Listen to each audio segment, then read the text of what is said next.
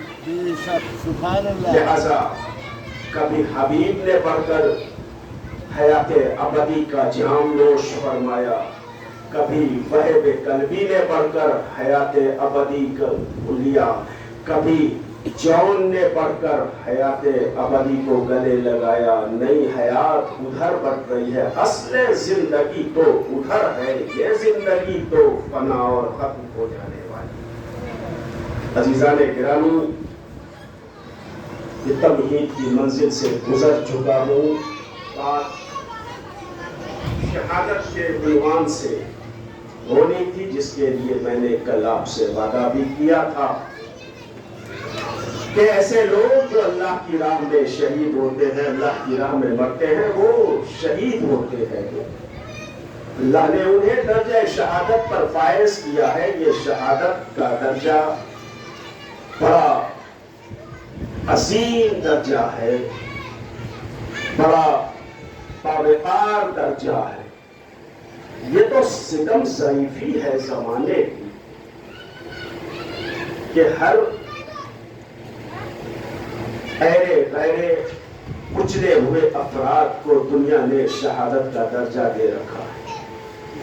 آپ سنتے رہتے ہیں, دیکھتے رہتے ہیں, اخباروں کے ذریعے, میڈیاز کے ذریعے سے فلاں شہید فلاں شہید فلاں.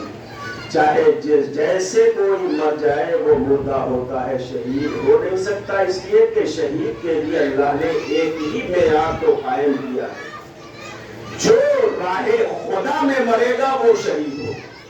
فی سبیل اللہ, سبیل اللہ, اللہ کی سبیل میں جس کا انتقال ہوگا, چاہے گھر کے بستر پر انتقال ہو جائے, وہ بھی شہید ہوگا. شہادت کے منصب پر پہنچنے کے لیے فی سبیل اللہ شرط رکھی ہے اللہ, بس یہی ایک شرط ہے, اس کے علاوہ کوئی دوسری شرط نہیں ہے. فی سبیل اللہ ہونا چاہیے. اب میں بار بار سبیل کا لفظ استعمال کر رہا ہوں اور سبیل کا ترجمہ نہیں کر رہا ہوں, اس لیے کہ جب ترجمہ کرنے کے لیے لب کشائی کرتا ہوں تو لب پر علی کا نام آتا ہے,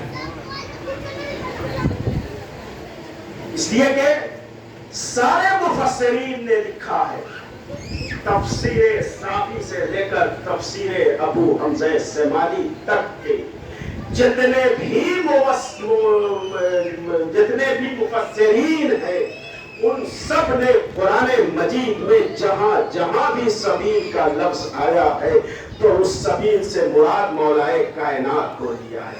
اب ترجمہ کرے, جو عشق علی میں دنیا سے اٹھ جائے اسے مردہ نہ کہنا, وہ زندہ ہوتا ہے. اندہ ربہم یرزقون, فی سبیل اللہ کا مطلب ہی یہ ہے کہ عشق علی میں دنیا سے جا رہا, عشق علی میں جانے والا. اور اسی کے لیے پیغمبر نے ایک سند, ایک مہر لگا دی, یہ کہہ کر کے کہ من ماتا علی حب آل محمد ماتا شہیدا, جو محبت اہل بیت میں مر جاتا ہے وہ شہید ہوتا ہے.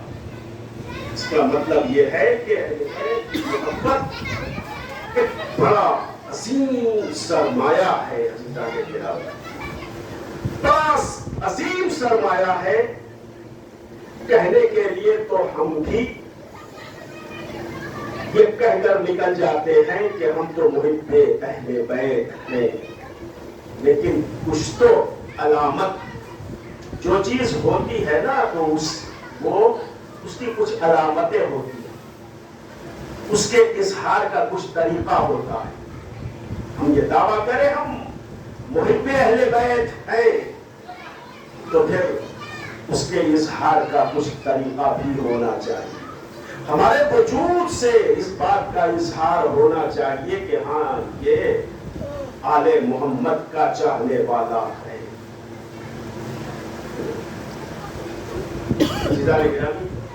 پروردگار عالم الگ ہو رہی ہے, چاہتا ہوں کہ وہ وعدہ جو کل میں نے آپ سے کیا تھا وہاں تک بات کو لاؤں, مگر بات ادھر سے ادھر نکل جاتی ہے.